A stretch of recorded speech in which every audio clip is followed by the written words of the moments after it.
रहा है, हमारा हृदय का जो मैल है, कल्मश है, वो धीरे धीरे निकलते जा रहा है। और इस प्रकार हम देखते हैं कि हमारे हृदय में ये सारे जो दोष होते हैं, दुर्गुण होते हैं, वो निकलने लगते हैं।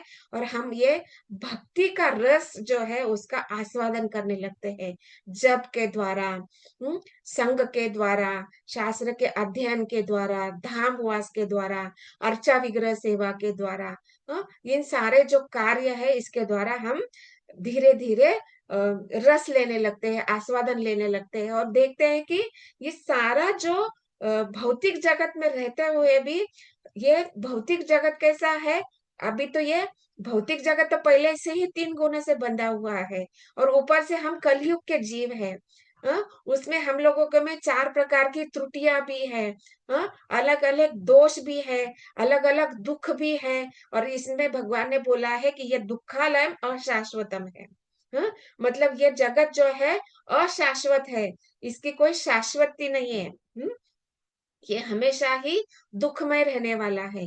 और ऐसे परिस्थिति में जब हम भक्त बनने का प्रयास कर रहे हैं, भक्ति का विधि को अपनाकर प्रामाणिक गुरु से हम ये सारे कार्य कर रहे हैं, तो निश्चित रूप से जब ये सब देखने से गुरु प्रसन्न होते हैं, देवी देवता भी प्रसन्न होते हैं। और सोचिए, जब भगवान प्रसन्न होते हैं तो मतलब क्या, आपको उसका अर्थ यह है कि सारे देवी देवता भी हमसे प्रसन्न है। और इसलिए यह बोला जाता है कि जब हम भक्ति करने लगते हैं तो हमारा अंदर, हमारे शरीर में, मानसिक में और आध्यात्मिक रूप में हमारा शुद्धिकरण होते हुए हमें वो दिव्य गुण आने लगते हैं। और ये सारे दिव्य गुण कौन से हैं, जो उच्च लोक में पाए जाते हैं। और उच्च लोक में सबसे पहले अभी देखा हम लोगों ने, जैसे जैसे ही पृथु महाराज अपना शरीर त्याग छोड़कर आध्यात्मिक जगत में प्रवेश किए, तो सबसे पहले कौन मिले उनको, शिव जी मिल रहे हैं। तो दैट मीन्स हम देख रहे हैं कि भक्ति करने का जब हम प्रयास कर रहे हैं, नाम जप कर रहे हैं, शास्त्रों का अध्ययन कर रहे हैं, दिव्य ज्ञान को प्राप्त कर रहे हैं, तो हमारे अंदर ये सद्गुण विकसित हो रहे हैं। और इन सद्गुणों के द्वारा हमारा चर्म चक्षु ज्ञान चक्षु में बदल जाता है, और ज्ञान चक्षु से हम दिव्य चक्षु से आ जाते हैं। और दिव्य चक्षु मतलब क्या, कि ये सारे दैवी गुण जो है हमारे अंदर देख सकते हैं। और हम हमारे जो संग में जो है, जिसके संग में हम रह रहे हैं, हमारे गुरु, हमारे वरिष्ठ वैष्णव, और हम जिन वैष्णव के संग में रह रहे हैं, उनका भी हम गुणों को देखते हैं। और इस दिव्य चक्षु के द्वारा हम देवी देवता के अंदर जो गुण है, उनमें जो क्वालिटी है, उनको भी हम देखने लगते हैं, और वे भी हमें देखते हैं। तो इस प्रकार से हमें वो चर्म चक्षु से लेकर ज्ञान चक्षु, और ज्ञान चक्षु से फिर दिव्य चक्षु, और दिव्य चक्षु से हम जब आगे बढ़ेंगे, और ये जब भक्ति योग का विधि है, बहुत उत्साह, निश्चय, धैर्य, मतलब कैसे ना, शुरुआत में तो बहुत उत्साह रहता है, राइट। जब हम नए नए ज्वाइन हो जाते हैं तो बहुत उत्साह के साथ, जिस भी वरिष्ठ वैष्णव ने बोला है कि ये सेवा करना है, सत्संग में आना है, तो बहुत हम उत्साह के साथ जाते हैं। लेकिन जैसे ही साल, 2 साल, 4 साल हो जाता है, तो हमें वो उत्साह थोड़ा थोड़ा कम हो जाता है। दैट मीन्स हमारी जो उत्साह के बाद जो दृढ़ता होती है, वो धीरे धीरे कम होने लगती है। शुरुआत में तो उत्साह, निश्चय, धैर्य बहुत अच्छे से रहता है, लेकिन थोड़े साल के बाद वो थोड़ा थोड़ा कम होने लगता है। लेकिन इसको हमें कम नहीं होने देना है, इसको हमेशा ही उत्साह को बनाए रखने से दृढ़ता भी बनेगी, और दृढ़ता बने से हम निश्चय भी बनाए रखेंगे। तो इसलिए ये जो स्टेप्स है, उत्साह, निश्चय, धैर्य, और उसके बाद तत्त कर्म प्रवर्तना। तो ये पहले उत्साह, निश्चय और धैर्य को बनाए रखने से हम जो कार्य कर रहे हैं, उससे हम क्या करेंगे, गुरु को प्रसन्न करेंगे, देवी देवताओं को भी प्रसन्न करेंगे, और अल्टीमेटली हम भगवान श्री कृष्ण को भी प्रसन्न कर सकेंगे। तो इस प्रकार हम देखते हैं कि हमारे अंदर वो गुण आ जाते हैं। लेकिन जैसे ही शुरुआत में हम आ जाते हैं, कुछ 5-6 साल हो जाते हैं, हमारा उत्साह, निश्चय, धैर्य कम होने लगता है, तो हम क्या करने लगते हैं, बहाने बनाने लगते हैं। जैसे कल भी माता जी बता रहे थे कि हम अभी सेंटर खुल गया है, हम पास में रह रहे हैं, फिर भी हमारे पास बहुत सारे कारण होते हैं कि आ सकते हैं या नहीं आ सकते हैं, या फिर समय दे सकते हैं, नहीं दे सकते हैं। तो उसी प्रकार हम देख रहे हैं कि ये जो बहाना करने का जो विधि है, या बहाने करने का ये जो कार्य है, ये पहले से ही शास्त्रों में बताया गया है। जैसे यहाँ पे बताया जा रहा है कि राजा भी एक बहाने बना रहे हैं। क्या? ये जो राजा है, कौन सा, वो कैसे राजा है? परम शक्तिशाली है, अंतर्धान राजा है। लेकिन वो क्या कर रहे हैं? वो भक्त है। आगे के श्लोक में बताया जाएगा कि वो कितने शुद्ध भक्त है। पिछले श्लोकों में बताया गया कि उन्होंने शास्त्र और पुराणों का पूर्ण ज्ञान है उनको। लेकिन वो क्या कर रहे हैं कि राजा के रूप में कर्तव्य उनको निभाने होते हैं, और कुछ ऐसे कर्तव्य होते हैं जो अवांछनीय है। मतलब ऐसे कर्तव्य जो राजा को कभी भी अच्छे नहीं लगते हैं। जब वो राजा शुद्ध भगवान का भक्त है, तब उसको ऐसे कार्य अवांछनीय लगते हैं, वो बिल्कुल भी उनको अच्छे नहीं लगते हैं। जैसे कर लेना, या किसी को दंड देना, या फिर किसी को कठोर जुर्माना वसूल करना, ये कार्य उनको कभी भी अच्छे नहीं लगते हैं। तो जब ये कार्य उनको अच्छे नहीं लगते हैं, तो वो क्या करते हैं? उन्होंने यहाँ पे एक विशेष शब्द आया है, व्याजेन। व्याजेन मतलब क्या? वो बहाना बनाते हैं। और क्या बहाना बनाते हैं? कि यज्ञ में अपने आप को हमेशा बनाए रखते हैं। और हम सब देखते हैं कि राजा को ये कार्य कार्य जो है कभी भी अच्छे नहीं लगते हैं। तो उसके लिए वो बहाना बनाते हैं। और क्या बहाना बना रहे हैं? यज्ञ कर रहे हैं। तो मतलब ये बहाना बना की जो विधि है, या ये जो गुण है, ये पहले से ही है। हम अपने से हम लोगों ने ये डेवलप नहीं किया, ये विकसित नहीं किया, ये पहले से ही है। लेकिन यहाँ पे हम देख रहे हैं कि ये जो बहाने बनाए जा रहे हैं राजा के द्वारा, ये भी एक उच्च कर्म है। मतलब भले ही वो यज्ञ कर रहे हैं, एक सकाम कर्म की विधि है, लेकिन उससे, उस विधि से भी भगवान को प्रसन्न किया जा सकता है। मतलब भले ही वो राजा भक्त है, हम्म वो भक्तिमय कार्य में लगे हैं। जैसे अगले श्लोक में बताया जाएगा कि वो राजा जो है, पूरे ये जो भक्ति के जो नवदा भक्ति है, उसको वो पूर्ण रूप से करते हैं। फिर भी वो अपने आप को यज्ञ में बनाए रख रहे हैं। क्यों? क्योंकि उनको ये सारे जो अवांछनीय कार्य है, कि कर वसूल करना, दंड देना, या जुर्माना वसूल करना, ये उनको कभी भी अच्छा नहीं लगता है। दैट मीन्स एक शुद्ध भक्त कभी भी दूसरों को दुख में देखना नहीं चाहता है। जैसे आचार्य जो वैष्णव गीत लिखते हैं, उसमें भी लिखते हैं ना, पर दुख दुखी। हाँ, मतलब जो शुद्ध वैष्णव होता है, वो कभी भी दूसरों को दुख को देखकर कभी भी सुखी नहीं हो सकता।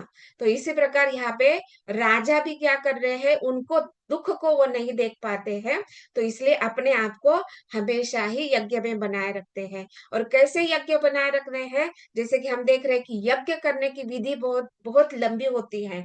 मतलब उसके लिए ब्राह्मण होने चाहिए, उसके लिए विशेष प्रकार की भूमि भी होनी चाहिए, भूमि पर आसन भी किस प्रकार से होना चाहिए, वहां पे यज्ञ करने वाले ब्राह्मण भी विशेष होने चाहिए। विशेष बताया जाएगा, जैसे दूसरे स्कंद में आता है कि 4 प्रकार के ब्राह्मण होते हैं। हाँ, तो वो ब्राह्मण भी शुद्ध होने चाहिए, यज्ञ कुंड भी व्यवस्थित होना चाहिए। और उसके लिए हवि जो होती है, वो जो समिधा होती है, या घी होता है, या फिर अन्य अन्य सामग्री होती है, वो भी अत्यंत शुद्ध स्तर पर होनी चाहिए। और वहां पे जो घी या दूध, या जो भी प्रोडक्ट, मतलब जो भी वस्तुओं की आवश्यकता होती है, वो भी अत्यंत शुद्ध होनी चाहिए। तो ये सब सामग्री जमा करना, ये सब विधि करना, इसके लिए बहुत समय और धन, और यहाँ पे बहुत पेशेंस की आवश्यकता होती है। तो इसके लिए ये राजा क्या कर रहे हैं कि इन जो कार्य है जो उनको अच्छे नहीं लगते हैं, उसको मुख मोड़ने के लिए वो अपने आप को यज्ञ में बनाए रखते हैं। ऐसे तो वो बहुत शुद्ध भक्त है। और शुद्ध भक्ति में हम क्या करते हैं? श्रवणम, कीर्तनम, विष्णु स्मरणम, पाद सेवनम, ये सारे जो आत्मनिवेदन तक ये सारी जो विधि है, उसको करते हैं। तो इसके लिए वो अपने आप से भगवान को कनेक्ट करके रख सकते हैं। इसके लिए वहां पे सारे ये सारे जो लोग होते हैं जैसे यज्ञ में उपस्थित होते हैं, उस प्रकार के लोगों की वहां पे आवश्यकता नहीं होती है। ये भक्ति की विधि जो है केवल भगवान, भक्त और भागवत के बीच में होती है। बाकी अन्य से किसी से कुछ लेना देना नहीं होता है। लेकिन यज्ञ में देखते हैं कि सारे प्रकार के जो लोग होते हैं वहां पे उपस्थित होते हैं। और इसीलिए हम देख रहे हैं कि ये जो राजा है भक्ति योग तो कर रहे हैं, साथ साथ वो यज्ञ भी कर रहे हैं। दैट मीन्स वो सकाम कर्म भी कर रहे हैं। और ये करने यज्ञ करने का क्या कारण है, जबकि वो तो भक्त है। यज्ञ करने का कारण बताया जा रहा है कि उनको ये सारे अवांछित कार्य जो है उनको वो नहीं करना चाहते हैं, जैसे कर वसूल करना, दंड लेना, या फिर किसी को सजा देना, ये नहीं बताया जा रहा है। मतलब क्या कि यहाँ पे बहाने बनाए जा रहे हैं। और जैसे कि हम देख रहे, श्रील प्रभुपाद लिख रहे हैं कि एक जो राजा होता है उसको ऐसे अवांछित कार्य करने के लिए भी दुख होता है, और इसके लिए वो अलग अलग बहाने बनाते हैं। और जैसे कि यहाँ पे श्रील प्रभुपाद तात्पर्य में लिख रहे हैं कि अर्जुन भी युद्ध करने के लिए बहाने बनाते हैं। और भगवत गीता के ये पहले और दूसरे अध्याय में अर्जुन के बहाने बताए गए हैं। तो ये बहाने जो है बहुत विशेष है, उसको हम समझेंगे। और ये जो हम लोग भक्ति शास्त्री जो कर रहे हैं उनके लिए बहुत महत्वपूर्ण है कि अर्जुन के युद्ध न करने के 5 कारण बताए गए हैं। तो ये 5 कारण हम उसको देखेंगे कि यहाँ पे बताया जा रहा है कि अर्जुन युद्ध क्यों नहीं करना चाह रहा है। तो वो युद्ध न करने के लिए वो 5 प्रकार के बहाने भगवान श्री कृष्ण को दे रहे हैं। तो इसको वर्णन किया है श्रीमद् भगवत गीता के अध्याय 1 में। पहला कारण बताया जा रहा है करुणा। और ये करुणा का कारण उन्होंने एक्सप्लेन किया, बताया है श्लोक संख्या 1.28 एंड 1.29 में। तो 1.28 और 29 में करुणा का बहाना दे रहे हैं। और हम लोग देख रहे हैं कि 1.28 में क्या है, अर्जुन बोल रहे हैं भगवान श्री कृष्ण को कि अर्जुन अर्जुन ने कहा, हे कृष्ण, इस प्रकार युद्ध की इच्छा रखने वाले अपने मित्रों तथा संबंधियों को अपने समक्ष उपस्थित देखकर मेरे शरीर के अंग कांप रहे हैं और मेरा मुंह सूखा जा रहा है। मतलब यहाँ पे क्या बोल रहा है कि मेरे ही सारे संबंधी हैं। और वो संबंधी कौन है, मेरे ही अपने मित्र है, सखा है, और ये सारे मेरे अपने संबंधी है, मतलब मेरे शरीर से जुड़े हुए हैं। और ये सारे इनको मैं कैसे मार पाऊंगा, हाँ? और इनको देखकर मेरा शरीर कांप रहा है और मुंह सूख रहा है। तो मतलब क्या कि जब भौतिक परिस्थिति में होते हैं हम और भय का अनुभव होता है, तो ये लक्षण दिखा देता है कि मुंह सूखना, शरीर में कंपन होना। तो इस प्रकार का ये एक करुणा का कारण दे रहे हैं। और दूसरा करुणा का कारण वो क्या बोल रहे हैं श्लोक संख्या 29 में, कि मेरा शरीर कांप रहा है, मेरे रोंगटे खड़े हो रहे हैं, मेरा धनुष गांडीव धनुष जो मेरे हाथ से सरक रहा है और मेरी त्वचा जल रही है। तो यहाँ पे ये कारण दे रहे हैं करुणा, मतलब अपने सगे संबंधी को मैं कैसे मार सकता हूँ। तो उनके प्रति करुणा, मतलब मारने से क्या हो रहा है कि उनकी मृत्यु होने वाली है। और ये मृत्यु मेरे हाथों से होने वाली है और मेरे ही अपने मित्रों तथा सगे संबंधियों से। तो ये मैं नहीं देख सकता हूँ। तो ये कारण पहला बताया गया है, करुणा का कारण। दूसरा कारण बताया गया है श्लोक संख्या 35 में कि भोग की हानि होगी। तो भोग की हानि कैसे हो रही है कि यहाँ पे बता रहे हैं श्लोक संख्या 30 में, मैं यहाँ अब और अधिक खड़ा रहने में असमर्थ हूँ। मैं अपने आप को भूल रहा हूँ और मेरा सिर चकरा रहा है। हे कृष्ण, मुझे तो केवल अमंगल के कारण दिख रहे हैं। और इसके तात्पर्य में श्रील प्रभुपाद लिख रहे हैं कि कृष्ण की इच्छा से अर्जुन अपने स्वार्थ के प्रति अज्ञान दिखा रहा है। मतलब क्या कि भगवान श्री कृष्ण यहाँ पे देख रहे कि भगवान श्री कृष्ण के ही शुद्ध भक्त है अर्जुन, राइट? नित्य पार्षद है अर्जुन, जैसे हम प्रेयर करते हैं ना, हाँ? नरम चैव नरोत्तम। तो नरम चैव मतलब क्या, कि नरों में ही नरोत्तम कौन है, तो ये जो भगवान का पार्षद है, तो ये अर्जुन के लिए प्रेयर किया जा रहा है। तो ये जो अर्जुन है भगवान का नित्य पार्षद है, और ये कैसे अज्ञान दिखा सकता है, कैसे ऐसे करुणा या भोग की इच्छा रख सकता है। तो ये यहाँ पे क्या बताया जा रहा है, कि ये भगवान की ही इच्छा है। ये भगवान की इच्छा के कारण वो अज्ञान को दिखा रहा है कि मेरा कोई इसमें स्वार्थ है। मेरा स्वार्थ कैसे बताया जा रहा है, कि भोग की हानि होगी, कि मैं यहाँ पे इस भौतिक जगत में आया हूँ तो भोग करने के लिए आया हूँ। तो भगवान का शुद्ध भक्त कभी भोग के प्रति आसक्त हो सकता है? नहीं, वो कभी भी भोग के प्रति आसक्त नहीं होता है। लेकिन यहाँ पे बताया जा रहा है कि अर्जुन भोग के प्रति आसक्त दिखाया जा रहा है। मतलब क्या, कि मेरे सगे संबंधी मारे जाएंगे, और जब मैं युद्ध को जीत जाऊंगा तो मेरा जो ऐश्वर्य है वो मैं किसको दिखाऊंगा, क्योंकि मेरे सगे संबंधी तो रहेंगे नहीं। मेरे 5 पांडव भाई रहेंगे, हम 5 पांडव रहेंगे, और कौरव तो रहेंगे नहीं। मतलब क्या, कि ये जो भोग की हानि होने वाली है यहाँ पर, मतलब क्या, कि अर्जुन को पता है कि हमारा विजय होने वाला है। क्यों? क्योंकि भगवान का नित्य पार्षद है, और रिजल्ट क्या होने वाला है उसको पता है। हम्म और इसीलिए वो बोल रहे हैं कि अगर मैं इन सबको मारूंगा, और जब मैं युद्ध जीत जाऊंगा तो मैं अपना ऐश्वर्य किसको दिखाऊंगा। तो ये यहाँ पे वो भगवान की इच्छा से अज्ञान का यहाँ पे अज्ञान को दिखा रहे हैं। हाँ? और यहाँ पे अगले श्लोक में बताया जा रहा है कि हे कृष्ण, इस युद्ध में अपने ही स्वजनों का वध करने से न तो कोई मुझे अच्छाई दिखती है, और न मैं उससे किसी प्रकार की विजय, राज्य या सुख की इच्छा रखता हूँ। वो ऐसा राज्य नहीं चाहते हैं।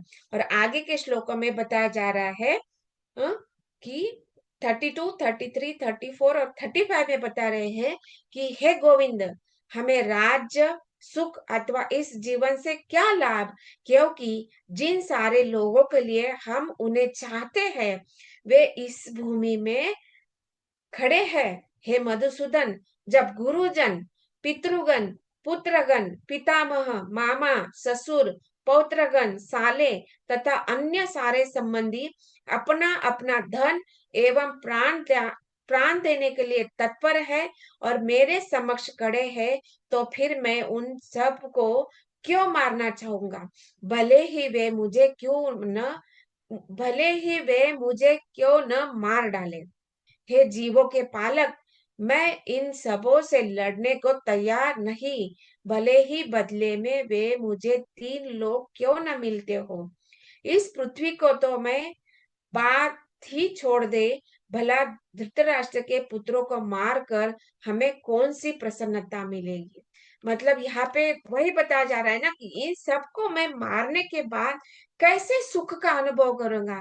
कि मतलब मैं अपने ही पितामह, गुरुजन, अपने ही भाइयों को मारकर, सगे संबंधी को मारकर कभी भी सुखी नहीं हो सकता।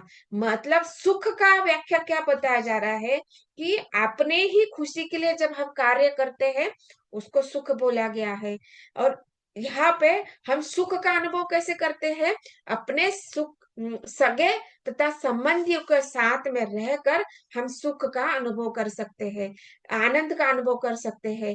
लेकिन अगर वे ही नहीं रहेंगे और हम युद्ध जीत जाएंगे, तो फिर कैसे आनंद का अनुभव हम कर सकते हैं। दैट मीन्स ये जो भोग की इच्छा है, ये एक कारण बता रहे हैं कि युद्ध न करने का। क्योंकि अगर मैं जीत भी गया तो मुझे कैसे आनंद मिलेगा, क्योंकि देखने के लिए मेरा सुख और मेरा आनंद देखने के लिए कोई भी वहां पे मेरे अपने सगे संबंधी नहीं रहेंगे। तो यहाँ पे मेरे भोग की हानि होने वाली है। तो ये भोग की हानि श्लोक संख्या 30 to 35 में बताई गई है। और तीसरा कारण बताया जा रहा है कि पापमय परिणामों का भय। मतलब क्या, कि मेरे द्वारा ये सारा जो पापमय कार्य होगा, मत पापमय कार्य क्यों बोल रहे हैं, कि मेरे ही द्वारा अपने पिता, गुरुजन, इनको सबको मैं मारने वाला हूँ। अपने हाथों से, अपने धनुष से मैं बाणों के द्वारा उनकी मृत्यु लेने वाला करने वाला हूँ। तो ये कैसे है? अपने हाथों से किसी का मृत्यु होना मतलब क्या? कि ये पापमय कार्य है। तो ये पापमय कार्य का भय का वो कारण दे रहे हैं। और इसको वो उन्होंने बोला है श्लोक संख्या 36 से लेके 38 में।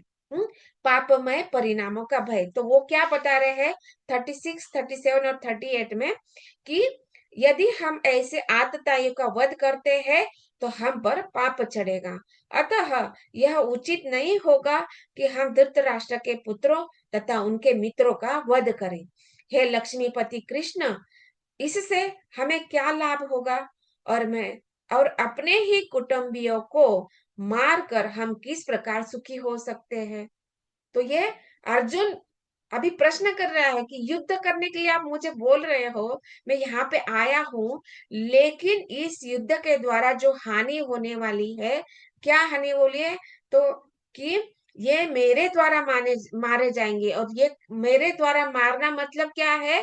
मुझे ही पाप लगने वाला है कि मैं ही अपने गुरु को मारने वाला हूँ, मैं ही अपने पितामह को मारूंगा, मैं ही अपने सारे सगब संबंधी है, भाई है, पुत्रों है, साले है, मामा है, इनको सबको मैं मारने वाला हूँ। तो ये मेरा पाप का कार्य है। और इनको मार कर मैं जीत जाऊंगा तो मैं कैसे सुखी हो पाऊंगा? हम्म तो ये पाप का भय उनको सता रहा है और ये भय का वो कारण दे रहे हैं।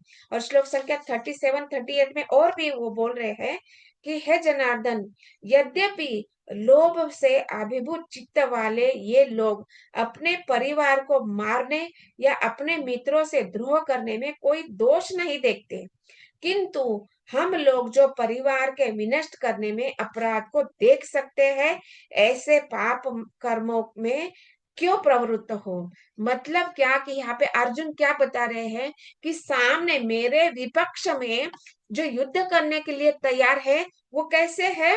वे लोभ से आविर्भूत है। मतलब वो लोभ कर रहे हैं कि हम जब पांडवों को मारेंगे, जो पांडवों की हार हो जाएगी, तो हम विजय प्राप्त करेंगे। और विजय प्राप्त करेंगे तो जिस प्रकार दुर्योधन और ये सारे कौरवों का मन, जैसे धृतराष्ट्र का भी यही विचार है ना कि पांडव नहीं रहे और मैं सारा ये राज्य का राजा बनकर रहूं। यही पहले सबसे पहले श्लोक में यही बोला ना भगवत गीता के, धर्म क्षेत्रे कुरुक्षेत्रे, क्या है? धर्म क्षेत्रे कुरुक्षेत्रे संवेतायुयुत्सव माम का पांडवा चैव पांडवश्चैव किम कुर्वत संजय। संजय। हम्म तो मतलब यहाँ पे क्या पूछ रहे हैं कि ये धृतराष्ट्र की भी इच्छा है कि पांडव नहीं रहे और मैं खुद चलाऊं या फिर मेरे पुत्र को मिल जाए। लेकिन ये जो लोभ की प्रवृत्ति है, जिनके हृदय में ये लोभ की प्रवृत्ति है, वो पांडवों के विपक्ष में खड़े हैं। और इसलिए यहाँ पे अर्जुन बोल रहे हैं कि ये लोग जो है मेरे विपक्ष में खड़े हैं, मेरे सामने युद्ध करने के लिए खड़े हैं। वो कैसे है? लोभ से अभिभूत चित्त वाले लोग हैं। वे अपने परिवार को मारने या अपने मित्र से द्रोह करने में कोई दोष नहीं देखते हैं। मतलब ये कैसे है? पहले से ही दोषी है, अपने परिवार के प्रति भी और अपने मित्रों के प्रति भी वो दोष रखने वाले हैं। लेकिन इनको ये जो कष्ट है, ये परिवार के प्रति, परिवार को विनष्ट करने में अपराध देख रहा है। कौन देख रहा है अपराध? तो पांडव मतलब अर्जुन देख रहा है कि ये पापमय कार्य है और इन पापमय कार्य में मैं क्यों लगना चाहिए। तो इसलिए यहाँ पे हम देख रहे हैं पापमय परिणामों का भय का बहाना देकर बोल रहे हैं कि मैं युद्ध नहीं करना चाहता हूँ। तो ये तीसरा कारण है, पापमय परिणामों का भय उनको सता रहा है। और फिर चौथा कारण बताया जा रहा है कि समस्त कुल धर्म का विनाश होगा। तो इसको बताया जा रहा है श्लोक संख्या 37 से श्लोक संख्या 43 में। कैसे? सॉरी, श्लोक संख्या 39 से। श्लोक संख्या 39 से बताया जा रहा है कि कुल का नाश होने पर सनातन कुल परंपरा नष्ट हो जाती है और इस तरह शेष कुल भी अधर्म में प्रवृत्त हो जाता है। नेक्स्ट 40 में बताया जा रहा है कि हे कृष्ण, जब कुल में अधर्म प्रमुख हो जाता है तो कुल की स्त्रियां दूषित हो जाती है और स्त्रीत्व के पतन से ही हे वृष्णिवंशी अवांछित संतानें उत्पन्न होती है। और श्लोक संख्या 41 में बता रहे हैं कि अवांछित संतानों की वृद्धि से निश्चय ही परिवार के लिए तथा पारिवारिक परंपरा को विनष्ट करने वालों के लिए नारकीय जीवन उत्पन्न होता है। ऐसे पतित कुलों के पुरखे पितर लोग गिर जाते हैं क्योंकि उन्हें जल तथा पिंड दान देने के लिए क्रियाएं समाप्त हो जाती है। और श्लोक संख्या 43 में बताते हैं कि जो लोग कुल परंपरा को विनष्ट करते हैं और इस तरह अवांछित संतानों को जन्म देते हैं, उनके दुष्कर्मों से समस्त प्रकार की सामुदायिक योजनाएं तथा पारिवारिक कल्याण कार्य विनष्ट हो जाते हैं।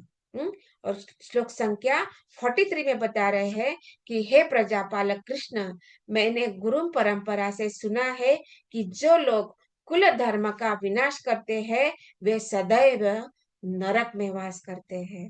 तो यहाँ श्लोक संख्या 31 से लेकर श्लोक संख्या 33 से बताया जा रहा है कि किस प्रकार से अगर मैं युद्ध करता हूं तो ये सारे जो विपक्ष वाले जो व्यक्ति है, मेरे गुरुजन, पितामह, मामा, साले, भाई और ये सारे जो सगे संबंधी है वो मारे जाएंगे। जब वो मारे जाएंगे तो उनके घर में, परिवार में कोई भी पुरुष नहीं बचेगा। और जब पुरुष नहीं बचता है, घर का जो स्वामी होता है, जो घर का लीडर होता है, वो ही अगर नहीं रहेगा तो कुल की जो स्त्रियां है या बच्चे हैं उनका संरक्षण नहीं होगा।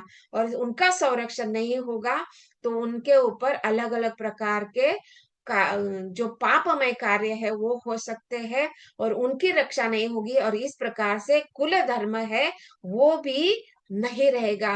और इस प्रकार से कुल धर्म का नाश होने से ये सारे जो अवांछित बच्चे हैं वो उत्पन्न होंगे और कुल धर्म से ये जो कार्य होते हैं, अन्नदान या पिंडदान या जलदान की जो विधि है वो भी नहीं हो पाएगी। और इसके कारण ये सारे जो लोग हैं वो कैसे हो जाएंगे, नरक में वास करेंगे। और कैसे नरक में, कभी भी उनको शरीर प्राप्त नहीं होगा क्योंकि जलदान पिंडदान नहीं होगा तो उनको शरीर नहीं मिलेगा क्योंकि उनके परिवार में सारे अवांछित बच्चे पैदा होंगे। और उनको कुल धर्म क्या होता है, किस प्रकार से ये जलदान पिंडदान की श्राद्ध कर्म की जो विधि होती है उनको भी उस प्रकार का ज्ञान नहीं रहेगा। धर्म क्या होता है, अधर्म क्या होता है उसको भी वो नहीं समझ पाएंगे। सही कार्य क्या है, कर्तव्य क्या है, इसको भी वो नहीं समझेंगे। इस प्रकार यहाँ पे अर्जुन बोल रहा है कि इनको मैं मारने से, युद्ध करने से ये सारा जो है समस्त कुल धर्म का नाश हो जाएगा। तो ये चौथा कारण बता रहे हैं युद्ध न करने का। और पांचवा कारण जो है भगवत गीता के दूसरे अध्याय के श्लोक संख्या 6 और 7 में बता रहे हैं कि उनको वो डिसाइड नहीं कर पा रहे हैं, वो निर्णय ले पा रहे हैं कि मुझे युद्ध करना चाहिए या नहीं करना चाहिए। तो इसके लिए श्लोक संख्या है 2.6 एंड 2.7 कि हम यह भी नहीं जानते कि हमारे लिए क्या श्रेष्ठ है, उनको जीतना या उनके द्वारा जीते जाना। यदि हम धृतराष्ट्र के पुत्रों का वध कर देते हैं तो हमें जीवित रहने की आवश्यकता नहीं है, फिर भी वे युद्ध भूमि में हमारे समक्ष खड़े हैं। और श्लोक संख्या 7 में बता रहे हैं कि अब मैं अपनी कृपण दुर्बलता के कारण अपना कर्तव्य भूल गया हूँ और सारा धैर्य खो चुका हूँ। ऐसी अवस्था में मैं आपसे पूछ रहा हूँ कि जो मेरे लिए श्रेयस्कर हो उसे निश्चित रूप से बताएं। अब मैं आपका शिष्य हूँ और आपका शरणागत हूँ, कृपया मुझे उपदेश दें। तो मतलब क्या कि यहाँ पे श्लोक संख्या 6 और 7 में बताया जा रहा है कि ये जो सारे युद्ध करने के लिए खड़े हैं तो इस प्रकार से उनके प्रति मेरे हृदय में करुणा उत्पन्न हो रही है कि ये मेरे सगे संबंधी है तो मैं उनको कैसे मार पाऊंगा। और दूसरी है कि भोग की हानि, तो मतलब क्या कि इनके द्वारा जो युद्ध में जीत पाऊंगा तो मैं किसके साथ अपना जो आनंद है मैं उसको किसके साथ शेयर कर पाऊंगा। तो वो आनंद को भी मैं अच्छी तरह से भोग नहीं पाऊंगा। तो यहाँ पे भोग की हानि बता रहे हैं। फिर पापमय परिणामों का भय, कि ये पापमय कार्य है कि मेरे द्वारा अपने ही सगा संबंधी को मारना, ये मेरे लिए पापमय कार्य है। और फिर चौथा कार्य बताया जा रहा है कि समस्त कुल धर्म का विनाश हो जाएगा। अगर घर में कोई पुरुष व्यक्ति नहीं रहेगा तो ये सारी स्त्री जो कुल में जो स्त्रियां है वो उनका शोषण हो जाएगा। और बच्चे जो है अधर्म का पालन करेंगे और अवांछित बच्चे भी उत्पन्न हो जाएंगे। तो इस प्रकार समस्त कुल धर्म का भी नाश हो जाएगा। और फिर लास्ट में बता रहे हैं कि मैं समझ नहीं पा रहा हूं कि मेरे द्वारा जीतना या मेरे द्वारा जीते जाना, मतलब मैं विजय प्राप्त करूं या उनके द्वारा हार जाऊं, ये मुझे समझ में नहीं आ रहा है। तो इसलिए यहाँ पे ये बहाने बना रहे हैं कि मैं युद्ध नहीं करना चाहता हूँ। और इस प्रकार हम देख रहे हैं कि ये 5 बहाने से वो युद्ध नहीं करना चाहते हैं। और लास्ट में वो क्या बता रहे हैं, शिष्यस्ते अहम शादी मां त्वाम प्रपन्नम, मतलब क्या कि मैं अभी आपके प्रति शरणागत हो रहा हूँ और आप मुझे मार्गदर्शन कीजिए कि मुझे क्या करना चाहिए और क्या नहीं करना चाहिए। मतलब क्या कि जैसे यहाँ पे हम देख रहे हैं कि अर्जुन तो युद्ध नहीं करना चाहता है, लेकिन वो जानता है कि ये जो समस्या है कि जो मैं बहाना बना रहा हूँ कार्य करने के लिए। अभी क्षत्रिय का कार्य क्या है, अर्जुन के स्थान, अर्जुन जिस स्थिति में खड़ा है उसमें क्या है, उसका पॉइंट ऑफ व्यू क्या है कि मेरे द्वारा ये सारा पाप में कार्य होगा, करुणा प्रति दिखा रहे हैं कि ये बहाने बना। लेकिन अर्जुन जो है एक क्षत्रिय राजा है और क्षत्रिय का कर्तव्य है कि युद्ध करना। तो फिर एक क्षत्रिय कैसे ये कारण दे सकता है कि मेरे द्वारा मारने से ये सारा हानि हो सकता है, जबकि ये क्षत्रिय का कर्तव्य है अपना राज्य का सुरक्षा करने के लिए उसको युद्ध करना अनिवार्य है। मतलब कोई भी एक क्षत्रिय युद्ध करने के लिए मना नहीं कर सकता। अगर एक क्षत्रिय युद्ध करने के लिए मना करेगा तो वो अनार्य कहलाएगा, मतलब वो आर्य नहीं कहलाएगा, वो क्षत्रिय नहीं कहलाएगा। तो मतलब क्या कि अपने कर्तव्य करने के लिए वो बना, कर्तव्य न करने के लिए बहाने बना रहे हैं। और इसीलिए वो समझ नहीं पा रहे कि मुझे क्या करना चाहिए और क्या नहीं करना चाहिए। और इसलिए भगवान श्री कृष्ण के प्रति वो शरणागत होकर पूछ रहे हैं कि अभी आप मुझे बताएं कि क्या करना चाहिए। और इस प्रकार हम देख रहे हैं कि कर्तव्य करने के लिए हमें कभी भी बहाने नहीं बनाना चाहिए। और यह बात हमें श्रील प्रभुपाद समझा रहे हैं कि कैसे अर्जुन ने भी युद्ध न करने के लिए ये 5 कारण दिए हैं। और यहाँ पे इस श्लोक में हम देख रहे हैं कि ये जो राजा है, हाँ, अंतर्दान ये कैसे है, परम शक्तिशाली है। और ये राजा है अपने कर्तव्य को, मतलब क्या एक राजा के रूप में उनका कर्तव्य है कि कर वसूल करना, दंड देना, जुर्माना वसूल करना, ये राजा का कर्तव्य है। लेकिन ये कार्य उनको अच्छे नहीं लगते हैं और इसको न करने के लिए वो क्या कर रहे हैं, यज्ञ कर्म कर रहे हैं, सकाम कर्म कर रहे हैं। तो मतलब देखिए कि हमें ये कैसे यहाँ पे सीख मिल रही है कि हमें अगर ये कार्य को नहीं करना है और उसको हम नहीं समझ रहे हैं तो उसको हमें क्या करना है, एक प्रामाणिक गुरु के प्रति शरणागत होने हैं और उनसे हमें मार्गदर्शन प्राप्त करना है कि मुझे क्या करना चाहिए और क्या नहीं करना चाहिए। जैसे कि अर्जुन ने किया कि मैं आपके प्रति शरणागत हो गया हूँ और आप मुझे अभी मार्गदर्शन कीजिए, मैं आपका शिष्य बनना चाहता हूँ और आप मुझे अभी गुरु के रूप में उपदेश दीजिए कि मुझे युद्ध करना चाहिए या नहीं करना चाहिए। और फिर यहाँ से लेकर वो कुरुक्षेत्र के युद्ध स्थल में रथ में भगवान श्री कृष्ण खड़े हैं और अर्जुन उनके चरणों में हाथ जोड़ के खड़े हैं और बोल रहे हैं कि अभी आप मुझे मार्गदर्शन कीजिए। और यहाँ से भगवत गीता शुरू हो रही है। यहाँ से भगवान श्री कृष्ण बोल रहे हैं कि ये जो है, तुम युद्ध न करने के सारे बहाने क्यों बना रहे हो? अपने आप को क्षत्रिय बना के रखो, अपने आप को आर्य के रूप में जो कर्तव्य है उसको बनाए रखो। दैट मीन्स हमें क्या है, गुरु के प्रति ऐसे ही शरणागति स्वीकार करनी है जैसे अर्जुन ने स्वीकार की है, और उनके द्वारा मार्गदर्शन प्राप्त करना चाहिए। और हम अपनी स्थिति पर क्या करना चाहिए, क्या हमारा धर्म है, क्या हमारे कर्तव्य है, और हमारे कैसे कर्म होने चाहिए, इसको हम अपनी स्थिति में रहकर नहीं समझ सकते। इसलिए हमें गुरु की आवश्यकता होती है, और गुरु हमें अपने कर्तव्य, धर्म और कार्य को समझाते हैं। और उसके द्वारा जब हम मार्ग कार्य करेंगे, और उसके लिए जब हम उत्साह, निश्चय और धैर्य बना रखेंगे, और तत्त कर्म जैसे कार्य, कर्तव्य और धर्म को निभाने के लिए गुरु हमें मार्गदर्शन करते हैं, शास्त्र हमें मार्गदर्शन करते हैं, और साधु हमें मार्गदर्शन करते हैं, उसके अनुसार हम कार्य करेंगे तो निश्चित रूप से हमें वो भक्तिमय गुण आ जाएगा, और हम भक्ति के गुणों को अपनाएंगे। और ये भक्ति योग को विधि को अपनाकर हम देवी देवता को प्रसन्न करेंगे, गुरु को प्रसन्न करेंगे, और अल्टीमेटली हम भगवान श्री कृष्ण को प्रसन्न करेंगे। लेकिन हमें ये कर्तव्य, कर्म और धर्म को समझने के लिए प्रामाणिक गुरु की आवश्यकता होती है।